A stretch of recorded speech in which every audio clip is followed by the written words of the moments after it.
1 2 1 2 3 4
প্রিয় দর্শক, আমরা এই মুহূর্তে রয়েছি রবীন্দ্রভারতী বিটি রোড ক্যাম্পাসের সঙ্গীত ভবনের 4 তলায়, যেখানে এতগুলো ইনস্ট্রুমেন্ট নিয়ে শিক্ষার্থীরা এবং তার সঙ্গে শিক্ষক সবাই সকাল থেকে জোর কদমে যে প্রস্তুতির পর্ব সারছেন, তারই মাঝে আমরা এসে পড়েছি।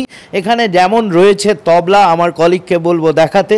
এখানে সব যারা শিক্ষার্থীরা রয়েছেন তারা কিন্তু কেউই একেবারে নবিশ নন, তারা বেশ একটা সাধনা করে একটা জায়গায় এসেছেন, তার ফল আমরা দেখতে পেলাম। সেরকম রয়েছে এখানে আমার একটি ছোট্ট বোন ধামসা নিয়ে বসেছেন, তাকেও আমরা দেখলাম। তার পাশে রয়েছে ঢাক, সেই তার পাশেই রয়েছে বিভিন্ন হাওয়াইয়ান গিটার, স্প্যানিশ গিটার। তার সাথে রয়েছে আমার আরেক ভাই যে সিনথেসাইজার নিয়ে রয়েছেন। তার পাশে বিভিন্ন যন্ত্র নিয়ে এই যে সকাল থেকে চলছে তাদের সাধনা, তা কিন্তু আগামী এই 3 দিন পরেই এই রবীন্দ্রভারতী ইউনিভার্সিটির প্রাঙ্গণে সেই 3টে দিন বাদে কিন্তু তাদের এই শৈল্পিক সত্তা বিভিন্ন সংবাদ মাধ্যমে ধরা পড়বে। আমার সাথে এই মুহূর্তে রয়েছেন এই বিভাগেরই অধ্যাপক আপনার বিশ্বজিৎ ভট্টাচার্য। তার থেকে জেনে নেব যে সকাল থেকে এই পর্ব চলছে। একদমই, আমাদের সকাল থেকে মানে অক্লান্ত পরিশ্রম এই ছেলেমেয়েরা করছে, আমরা সঙ্গে রয়েছি। আর শুধু অক্লান্ত পরিশ্রম এমনি নয়, আনন্দ সহকারে, আপনারা এর আগে দেখলেন যে অত্যন্ত আনন্দ সহকারে তারা পার্টিসিপেট করছে এবং প্রত্যেক বছরই তারা করে। এবছরও সেই তার কোনো দ্বিরুক্তি নেই এবং যারা পাশ করে গেছে তারা পর্যন্ত স্বতঃস্ফূর্তভাবে এসে যোগ দিয়েছেন। এবং আমাদের গুয়াহাটি আসামের বিহু ঢোল, তারা দুজনে পাশ করে গেছে, কিন্তু করে গেলেও তারা এসে আমাদের সঙ্গে যোগ দিয়েছে।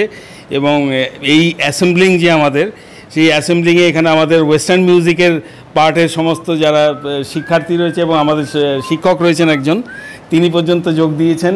ম্যান্ডোলিন তিনি বাজাচ্ছেন, গিটার বাজাচ্ছেন।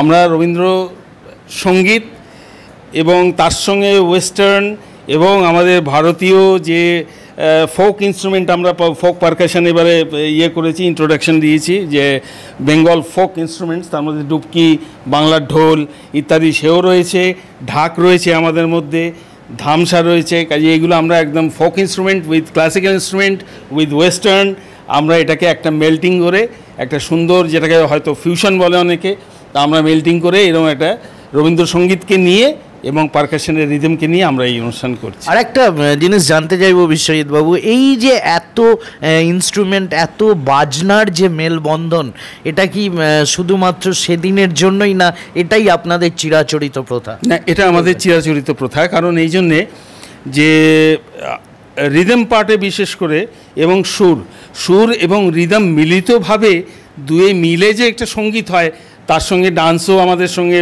মানে আমাদের ইয়ের মধ্যে রয়েছে, সিলেবাসের মধ্যে। কাজে ডান্স রয়েছে, গান রয়েছে, ইনস্ট্রুমেন্ট রয়েছে, সব রয়েছে। কিন্তু মেন পার্ট আমাদের যেটা রিদম, সেই রিদম যে একই সূত্রে রিদম এবং সুর আমাদেরকে বাঁধে, তারই স্বরূপ আমরা এখানে দেখাতে চাই। এবং আমাদের সঙ্গীতে এবারে আমরা গ্রাম ছাড়া ওই রাঙামাটির পথ এবং তারপরেই হচ্ছে আমরা সবাই রাজা। যাতে এইখানে আমরা বোঝাতে চেয়েছি যে সত্যিকারেরই প্রত্যেকে নিজের জায়গায় তারা কিন্তু আমরা সবাই রাজা, সেটাই আমরা এখানে প্রমাণ করতে চাই এবং শিক্ষক এবং ছাত্র সবাই মিলে।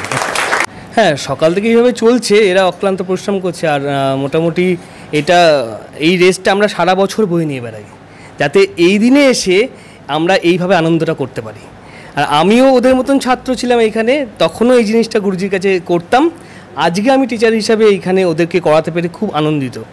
এবং ওরা যে এই ভাবটা নিয়ে আস্তে আস্তে নিজেরা বড় হবে এবং নিজেরাই যাতে টিচারের জায়গায় এবং প্রফেসরের জায়গায় যেতে পারে, এটা আমাদের কাছে কাম্য। এবার আমাদের কাছে আমরা এটা চাই যে ওরাও এই ঐতিহ্যকে বহন করে নিয়ে সারা জীবন চলুক। আমার পাশে আমার এই মুহূর্তে আমার বাল্য বন্ধু, আমরা একই জায়গায় বড় হয়েছি, সেই বন্ধুকে আজ এখানে পেয়েছি অধ্যাপক হিসেবে। আমি যথেষ্ট গর্বিত, আমার দর্শকদের জানাবো। কি বলবেন নিত্যানন্দবাবু, আজকে এই যে শিক্ষার্থী থেকে আপনি আজকে অধ্যাপক? একইভাবেই একই কথা বলতে হয় সুভাষিসের ভাষায়। আমিও এখানকার ছাত্র ছিলাম। আমি যখন পড়ি তখন জোড়াসাঁকো ঠাকুরবাড়ি আমাদের ক্যাম্পাস ছিল। স্যারেরা আমাদের খুব যত্ন করে শিখিয়েছেন। ওই ছাত্র অবস্থার কথা এখন মনে পড়ে যায় রিহার্সাল করলে। তখন অমরনাথবাবু ছিলেন, দীপক চৌধুরী ছিলেন, আরও অনেক গুণী মানুষ ছিলেন আমাদের সঙ্গে। যাই হোক, পড়াশোনা করতে করতে এই বিশ্ববিদ্যালয় থেকে আমি মাস্টার্স করলাম এবং পরে পিএইচডি কমপ্লিট করেছি। এখন এখানে অধ্যাপনার কাজকর্ম করছি স্যারেদের আশীর্বাদে। আগামী দিনে যে সমস্ত ছাত্ররা আমাদের মধ্যে উপস্থিত হয়েছে, ওরাও এইভাবে এগিয়ে আসবে। এই ছাত্র থেকে অধ্যাপকে আমরা তাতে গর্বিত বোধ করব। এটাই আমাদের সবথেকে কাম্য।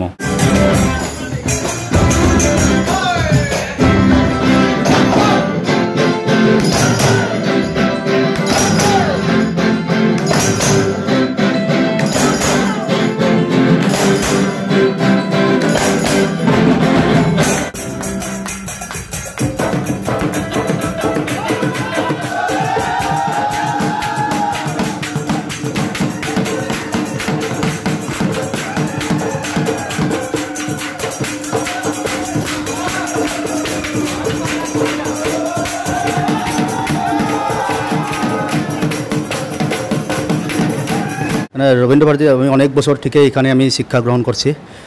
স্যারের কাছে আমি মোটামুটি আট বছর হলো তার মানে আমি এখানে পাস আউট হয়েছি। আর স্যারকে আমি নিজে বললাম যে আসামের এই ঢোলটা যদি এই ফিউশনটার মধ্যে ঢুকিয়ে দেওয়া যায় ভালো লাগবে স্যার। আমি নিজেই স্যারকে বললাম। তারপরে স্যারের আমাকে বললো যে তুই ঢোলটা নিয়ে চলে আয়, আর এখানে অনেক কিছু শেখা যায়।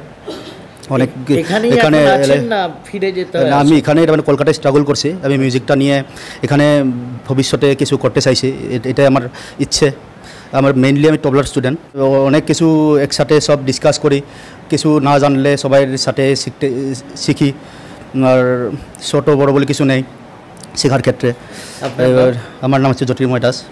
আচ্ছা, আপনাকে অনেক ধন্যবাদ ডিএনএন বাংলার থেকে। একেবারেই ঠিক কথা যে এটা এমন একটা মিলন ক্ষেত্র, যে মিলন ক্ষেত্রে কিন্তু একেবারেই কোনো হিংসা নেই, বিবাদ নেই, কোনো ঝগড়া নেই, শুধুই আছে আনন্দ, মিল আর একে অপরকে আন্তরিক সহযোগিতা এবং সহমর্মিতা। ডিএনএন বাংলার জন্য ক্যামেরায় এইচবির সাথে Arup Maitra, Rabindra Bharati university, BT road campus.